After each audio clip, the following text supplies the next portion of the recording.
Israel Lebanon সংঘাত বৃদ্ধি পাওয়ার পর সীমান্ত পাড়ি দিয়ে সিরিয়া প্রবেশ করছে লেবাননের অনেক বাস্তুচ্যুত লোকজন। ইতোমধ্যে বৈরুত ছেড়ে নিকটবর্তী সীমান্তে জড়ো হতে শুরু করেছে অনেক পরিবার। অনেকে সিরিয়ার রাজধানী দামেস্কে প্রবেশের চেষ্টা করছেন।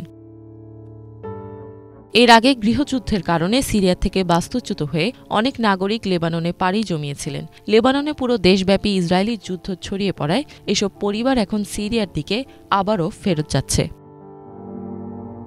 লেবাননের সংঘাত বাড়ায় সোমবার থেকে অন্তত ৯০,০০০ লোক নতুনভাবে বাস্তুচ্যুত হয়েছে। এমন পরিস্থিতিতে জাতিসংঘকে অবিলম্বে পদক্ষেপ নেওয়া সহ সংঘাতের একটি স্বাধীন তদন্ত পরিচালনা করার আহ্বান জানানো হয়েছে। পাশাপাশি ইসরায়েল ও লেবাননের সশস্ত্র বাহিনীকে যুদ্ধের আইন মেনে চলার ও জনগণের ক্ষতি কমানোর আহ্বান জানানো হয়।